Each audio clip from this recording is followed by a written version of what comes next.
Collector जन सुनवाई में पहुंचा किसान लड़का। इंदौर के देपालपुर क्षेत्र में एसडीएम और तहसीलदार की मनमानी। विष्णु पिता रतनलाल किसान अपनी 3 बीघा जमीन पर पिछले 2 साल से नहीं जा पा रहा, ना ही फसल उगा पा रहा है। 40 साल पुराने रास्ते को बंद कर दिया है। तहसीलदार और पटवारी की मिलीभगत से पड़ोसी किसान ने किया कब्जा। अपर कलेक्टर ने अपील करने की सलाह दी। फरियादी किसान का कहना है कि गौतमपुरा टप्पा तहसीलदार कुलदीप सिंह हमें धमकाता भी है। Bureau report, CK news, Indore.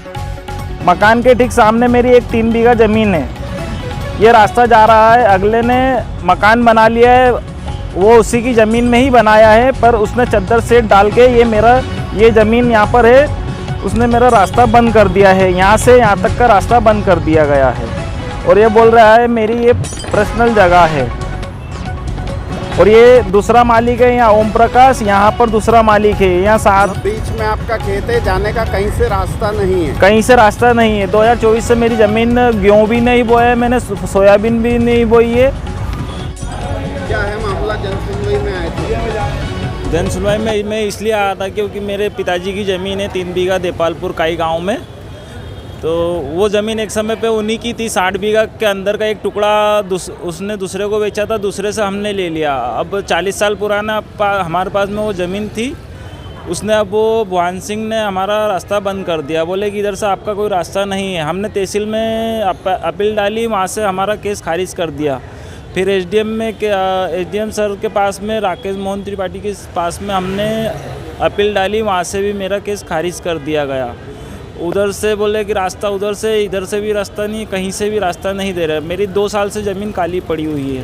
बीच में ज़मीन है, कहीं से जाने आने का रास्ता भी नहीं है। हाँ, ऐसी बात है।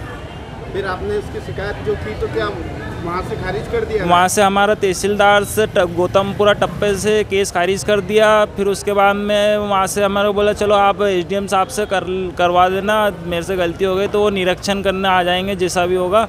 फिर एसडीएम साहब के पास में हमने अपील डाली, वहाँ से भी हमारा ना एसडीएम साहब हमारे ज़मीन पे बोला कि हमसे गलती हो गई, ऐसा किसने बोला? ऐसा तहसीलदार साहब जी ने बोला था, मेरे पिताजी को बोला था। मेरे पिताजी तहसीलदार साहब ने गए थे वहाँ पर, हमारा केस निरस्त किया था, खारिज किया था।